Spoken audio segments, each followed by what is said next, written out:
Hello, my friends, and welcome back. Thank you very much for being with me again today. Fantastic news, and that is Tucker Carlson is in Moscow, and he interviewed the Foreign Minister of the Russian Federation, Mr. Sergey Lavrov. Excellent, excellent. This is what journalists should do. Go and find out what's going on, and then let us know. In an objective way, obviously, and some of these journalists are investigative journalists and some of them are propagandists. Now, I have here a video with Tucker Carlson that he posted on his X, letting us know that he interviewed Sergey Lavrov. I have a few articles that I'm going to discuss after this video that I'm going to play with Tucker Carlson. And it seems like the US Embassy stopped or prevented from time to time Mr. Tucker Carlson to secure an interview with Volodymyr Zelensky in Ukraine. So let's start with this video and we're going to discuss. In the week since we left Russia, Moscow, where we are now, in February after interviewing Vladimir Putin, we've watched from the United States as the Biden administration has driven the U.S. ever closer to a nuclear conflict with Russia, the country that possesses the world's largest nuclear arsenal. It has accelerated ever since, and it's reached its apogee so far in the weeks after Trump's election. He's now the president-elect.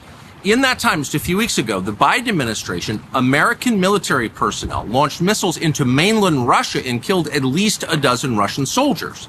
So we are, unbeknownst to most Americans, in a hot war with Russia, an undeclared war, a war you did not vote for and that most Americans don't want, but that is ongoing.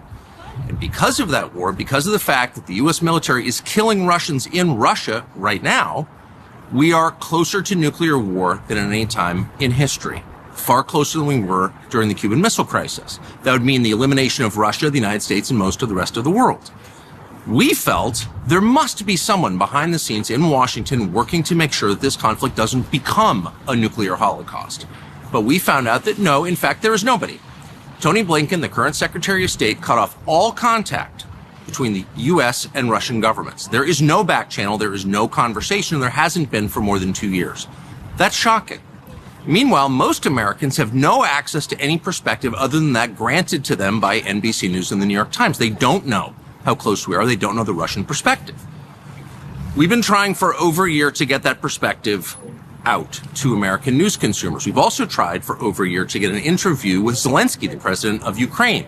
We've attacked that from a bunch of different angles. We've spoken to a lot of different people around him, had dinner with them. We've been in talks continuously, and those efforts have been thwarted by the U.S. government. The American embassy in Kiev, which our tax dollars pay for, told the Zelensky government, no, you may not do the interview. You can talk to CNN, you can't talk to us. So we've been unable to speak to him. So we came back to Moscow yesterday to interview the foreign minister of Russia, Sergey Lavrov, the longest serving foreign minister in the world. He's been a part of this government for 25 years. He's been in the diplomatic corps for over 40. And ask him, where exactly are we? Are we headed toward an unprecedented conflict between Russia and the United States? Is there any way to peel Russia back from the east, from the sphere of China, back into the west? Is that alliance permanent? And does the election of Donald Trump mean an end to this war, which is reshaping the world, the U.S. economy, the global economy, and risking the life of every person on this planet? Is that possible? We just walked out of that interview. It's absolutely fascinating. It's coming very soon. We hope you'll watch. Of course we will watch. That's fantastic news. And a few points here. There's no back channel communication between the Americans and the Russians. I personally, it's hard to believe that. As he said, it's hard to believe that. I thought, and I still think, that they are communicating behind the scenes. It's almost even impossible almost to comprehend that it's no communication between these guys in that conflict. That's number one. Second, the second point, he tried to interview Zelensky, and our embassy told, according to Tucker Carlson, told Zelensky's group not to sit down and be interviewed by Tucker Carlson, but interviewed by the other lackeys. I'm waiting for this interview. I kind of know what Lavrov will have to say. I will definitely watch it, and I'll be here talking about it, presenting it, and discussing about it. Now, I'm going to show you just a few titles coming from the Russians and from the Ukrainians. I didn't find any from the American media yet. Today is Wednesday, the 4th of December. So let me show you a few titles or headlines. And let's start with, I'm not going to discuss, I'm not going to talk, I'm not going to read the articles. I'm just going to read you the titles, and then we're going to discuss about why shouldn't we be allowed to hear what bad people say or good people say. Is because you promote that person's stance? Well, here it's very important to know what the other side says, don't you think?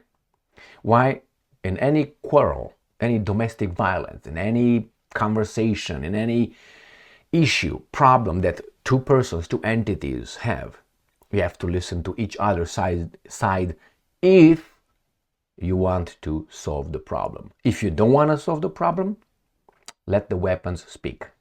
All right, let's start with this one. This comes from Russia Today, obviously. Tucker Carlson announces interview with Lavrov. And here is Lavrov with Tucker Carlson. So there it is. And this was posted by Maria Zakharova. And here it says, the conservative, look how the Russians, introduce him or refer to Tucker Carlson. The conservative journalist believes, the conservative journalist, that US and Russia are at the closest they ever been to a nuclear holocaust. Correct. What is Holocaust? Holocaust is an extermination by fire. Is a zero by fire. That's why it's called that. Nobody owns this. It's not trademarked or, stamped with only we can do this. We can say that. All right, so again, independent American journalist and political commentator. Of course, these guys will be positive, but I think that positive to Tucker, but I think that fits his behavior. Now, let's go to the next one.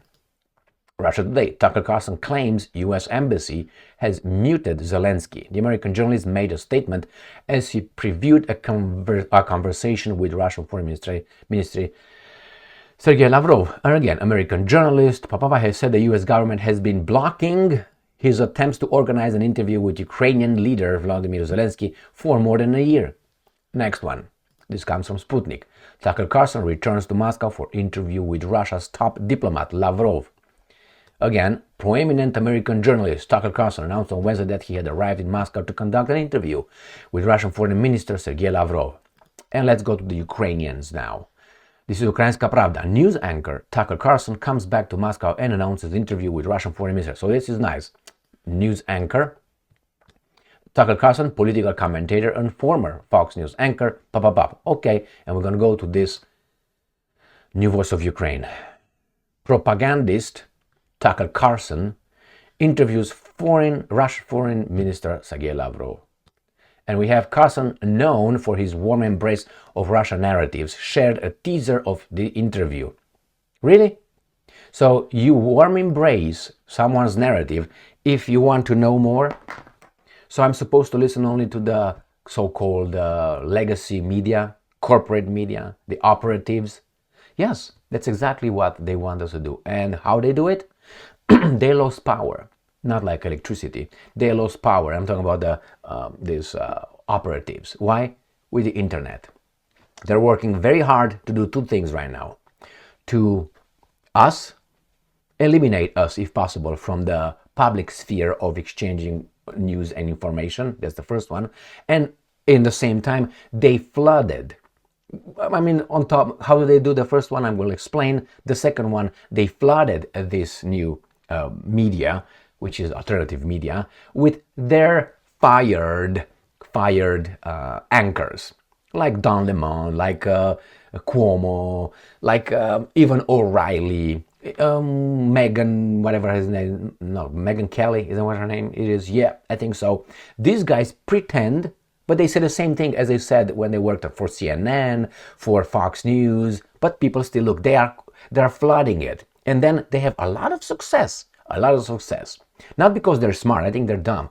Not all of them, but the reason why I got into this was listening to some of this, and I say, how in the hell these guys tell the American people what's going on? These guys Some of them are liars. Some of these guys are just propagandists. And now they flooded. And they will, through algorithms, let's go to the first point, they will have more success than everybody else. Everybody else. Why? Because only of the algorithms and people behind all this scheme. I don't think YouTube is free, like really, as it says, whatsoever. I mean, I'm convinced it's not. Why? Not only direct experience, but nevertheless, it's not about me here or people like me. It's about Lavrov. I would like to hear what Lavrov has to say, even though I listened to Lavrov saying these things over and over again for the past 3 years through different media. And I kind of know what he's going to say. Depends on what Tucker Carlson asks.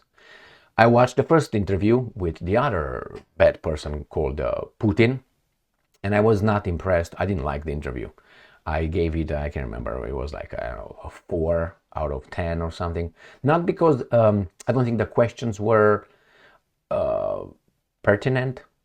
The questions were, I like Tucker Carlson, but for me, the viewer, like you can obviously assess my performance here, the questions were not deep, the questions were not numerous, the questions were very uninteresting. And the last question, which I felt like vomiting, Tucker Carlson asked Vladimir Putin about the Gerkovich, Mr. Gerkovich Stein, the journalist, so-called, from Wall Street Journal, who was arrested red-handed, according to the Russians, doing hanky-panky in Moscow. He asked Putin about that one individual. One. Like, I'd give up about that one individual versus this thing is burning. The Ukraine is burning. He asked about Gerkovich. I think he could have asked many other questions regarding other people. More, like Whalen was at that time.